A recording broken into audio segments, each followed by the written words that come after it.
ನಾನು PUC ಇದ್ದಾಗ ಏನಾಗಿತ್ತು, ಫಸ್ಟ್ PU ಅವಾಗ ತಾನೆ ಫಸ್ಟ್ PUಗೆ ಹೋಗಿದ್ದೆ. ಆಗ ನಮ್ಮಪ್ಪ 100 ರೂಪಾಯಿ ಕೊಟ್ಟಿದ್ರು ನನಗೆ ಪಾಕೆಟ್ ಮನಿ ಅಂತ ಹೇಳಿ. ಅದನ್ನ ಒಂದ್ ವಾರಕ್ಕೆ ಖಾಲಿ ಆಗಿತ್ತು ಫ್ರೆಂಡ್ಸ್ ಜೊತೆ. ಅವಾಗ ತಾನೆ ಕಾಲೇಜ್ ಅಂತ ನೋಡಿದ್ದು. ಸೊ ಅವಾಗ ಹಂಗೆ ಖಾಲಿ ಆದಾಗ ನಮ್ಮಪ್ಪ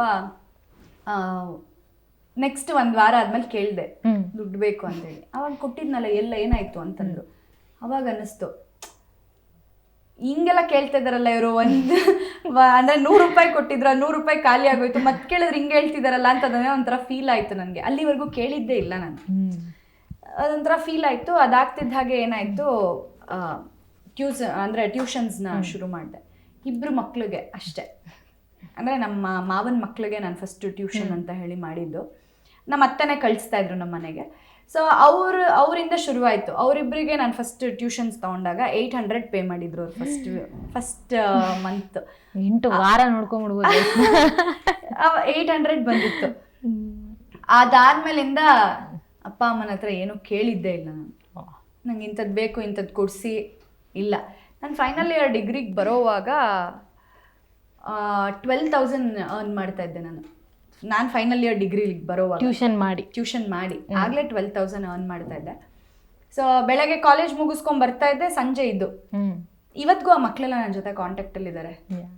ನನ್ನ ಸ್ಟೂಡೆಂಟ್ಸ್ ಒಬ್ಬರು ಇಂಜಿನಿಯರಿಂಗ್ ಮಾಡ್ತಾ ಇದ್ದಾರೆ, ಇನ್ನೊಬ್ರು CA ಓದ್ತಾ ಇದ್ದಾರೆ. ಹೀಗೆ ಒಬ್ಬೊಬ್ರು ಒಂದೊಂದು ಫೀಲ್ಡಲ್ಲಿ ಇದ್ದಾರೆ. ಸೊ ತುಂಬ ಖುಷಿ ಆಗುತ್ತೆ. ಆ್ಯಂಡ್ ಪ್ರತಿ ವರ್ಷ ನನ್ನ ಬರ್ಡೇಗೆ ಬಂದು ಕೇಕ್ ಕಟ್ ಮಾಡಿಸ್ತಾರೆ. ನನ್ನ ಸ್ಟೂಡೆಂಟ್ಸ್ ಹಿಂಗಿದಾರಲ್ಲ, ಹಿಂಗಾಗಿದಾರಲ್ಲ, ಅದೊಂಥರ ಫೇವ್ರೇಟ್ ಟೀಚರ್ ಆಗೋದು ಬಹಳ ಕಷ್ಟ. ಯಾವುದೋ ಒಂದು ಸೆಟ್ ಆಫ್ ಸ್ಟೂಡೆಂಟ್ಸ್ಗೆ ಇವ್ರು ನಮ್ಮ ಫೇವ್ರೇಟ್ ಟೀಚರ್ ಅಂತ ಹೇಳ್ಸ್ಕೊಳ್ಳೋದು ಕಷ್ಟ ಒಂಥರ. ಆದರೆ ನೀವು ಅದರಲ್ಲಿ ಅಂದ್ರೆ ಅದನ್ನು ದಾಟ್ಬಿಟ್ಟಿದ್ದೀರಾ ನೀವು. ನಾನು ನೋಡಿದ್ರೆ ಅವ್ರಿಗೆ ಎಷ್ಟು ಭಯ ಇತ್ತು ಅಷ್ಟೇ ಪ್ರೀತಿನೂ ಇತ್ತು. ಅವ್ರಿಗಿಂತ ಅವ್ರ ಮನೆಯವ್ರುಗಳು ಜಾಸ್ತಿ. ಇವತ್ತಿಗೂ ಕಾಂಟ್ಯಾಕ್ಟ್ ಅಲ್ಲಿ ಇದ್ದಾರೆ ನನ್ನ ಜೊತೆ.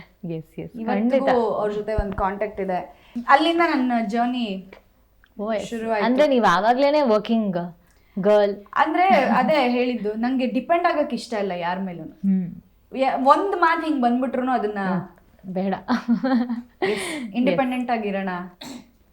ಅವಾಗ ಆ 100 ರೂಪಾಯಿನ ನಾನು ಕೇಳಿದಾಗ ಏನಾಯ್ತು ಆ 100 ರೂಪಾಯಿ ಅಂತ ಅಪ್ಪ ಕೇಳಿದ್ರು. ಅದೇ ಈ 800 ರೂಪಾಯಿನ ಅಪ್ಪ ಕೇಳಿರ್ಲಿಲ್ಲ, ಏನ್ ಮಾಡ್ತಿದ್ಯಾ ಅಂತೇಳಿ. ಯಾಕಂದ್ರೆ ಅದ್ ನಾನ್ ದುಡಿತಾ ಇದ್ದಿದ್ರಿಂದ. ಸೊ ಆ ದುಡ್ಡು ನೀನ್ ಏನ್ ಮಾಡಿದೆ ಅಂತ ಅವ್ರು ಕೇಳಿಲ್ಲ. ಅಂಡ್ ಇವತ್ತಿನವರೆಗೂ ಹಾಗೇನೆ ಪಾಪ ನಮ್ಮ ಮನೇಲಿ ಅಪ್ಪ ಅಮ್ಮ ಇಬ್ರು ಆಗ್ಲಿ ನಿನ್ ಪೇಮೆಂಟ್ ಎಷ್ಟು ಅಂತಾನೂ ಕೇಳಲ್ಲ ಅವ್ರು ನನ್ನ ಹತ್ರ.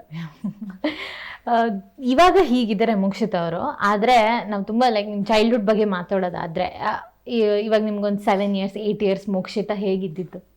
ಆ ಟೈಮ್ ಅಂದರೆ ಒಂದು 8 years ನೀವೇನೇ ಹೇಳಿದ್ರೆ ನಂಗೆ ಜವಾಬ್ದಾರಿ ಬಂದ್ಬಿಡುತ್ತೆ ನನ್ನ ತಮ್ಮಂದು.